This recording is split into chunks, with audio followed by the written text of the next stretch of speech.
Thanks for joining us from the Ohio AgNet, voice you know with the News You Trust studio. Sponsored by BASF, where you can count on the trusted performance of Ellevo seed treatment to protect your soybean crop. I am Allison Kinney. Good afternoon. Let's take a look at the headlines. The Department of Health and Human Services released its action strategy to address children's health from the Making America Healthy Again Commission on Tuesday. This is the second installment of the MAHA report and highly anticipated follow-up to the report released by the commission in May. Many farm organizations said the original document was filled with fear-based rather than science-based information about pesticides. The latest report offers more than 120 initiatives that will serve as a roadmap to help address and resolve what Health Secretary Robert F. Kennedy Jr. described as America's escalating health crisis with a focus on childhood chronic diseases. Among the initiatives, the second report is calling for better nutrition, more physical activity, and the need to address environmental health factors to improve children's health. The report recommends collaboration with the agricultural industry to identify precision agriculture techniques that can help farmers reduce the use of their crop protection products. Also in the headlines, farm equipment manufacturers say they are struggling under the high tariffs set by President Trump.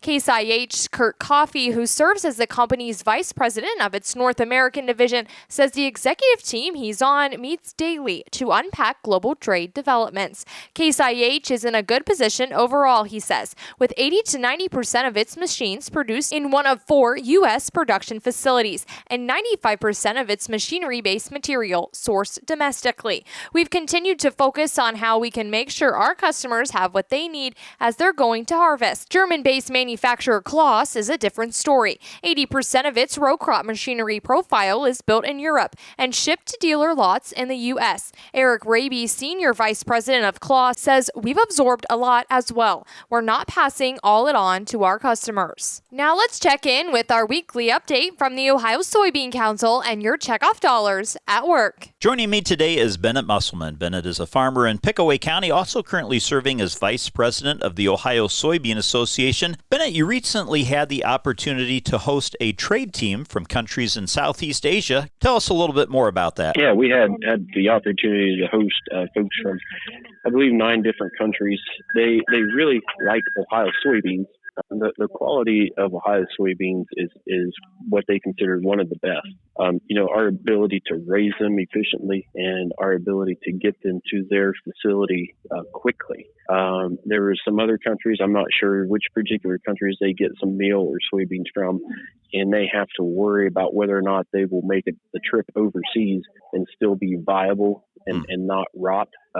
And they don't have that problems with our soybeans. Well, again, my guest today has been Bennett Musselman. He is currently vice president with the Ohio Soybean Association. He's a Pickaway County farmer, and we've been talking about a recent trade team mission coming from Southeast Asian countries to his farm. Bennett, thanks so much for all your work and also for your time today. Thank you. And today's update brought to you by the Ohio Soybean Council and your soybean checkoff. Thanks, Dusty. Now back to the headlines. Oil prices are holding fairly steady thanks to Producer-Consumer Balancing Act. Patrick Dehan with GasBuddy.com says OPEC met this past weekend and announced plans to increase oil production in October by roughly 180,000 barrels per day.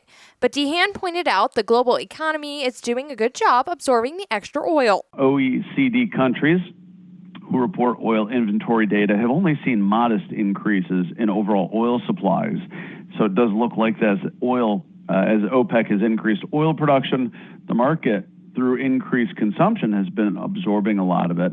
But for now, I think the additional increase from OPEC will likely keep oil prices in that low $60 a barrel range. Dehan said he expects gasoline prices to drop in the coming weeks, not only because of the increased oil amount, but the transition in the U.S. to cheaper winter blends of fuel. When it comes to diesel prices, Dehan expects the opposite to occur. As we see farmers now starting to harvest their crops, we could see diesel demand go up, and that could contribute to higher diesel prices in the weeks ahead.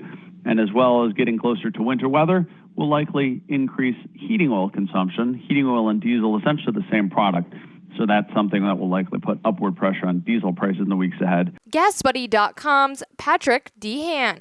Stop on by our Red Barn during the Farm Science Review, September 16th, 17th, and 18th. Come say hello to the Ohio AgNet and the Ohio Country Journal team. Subscribe to Ohio's Country Journal for a chance to win one of 4 $250 gift cards. And don't miss your chance to say hi to Dale Minyo. After more than 30 years on the air, he's retiring. Sign his guest book, play games, and enjoy fun giveaways. Plus, free popcorn every day until 1 o'clock. We'll see you at the corner of Corn and Market at the Red Barn at Farm Science Review. Now let's take a look at the markets. This market report is brought to you by Seed Consultants. Simply better performance. Learn more online at seedconsultants.com. September corn closed in today up 1 3/4 at $3.99. December corn up 2 3/4 at $4.19 3/4. September soybeans up 9 3/4 at $10.15 1/4. November soybeans up 8 1/4 at $10.33 1/2. And September wheat up 8 even at $5.03. Thanks for joining us. This is the Ohio AgNet.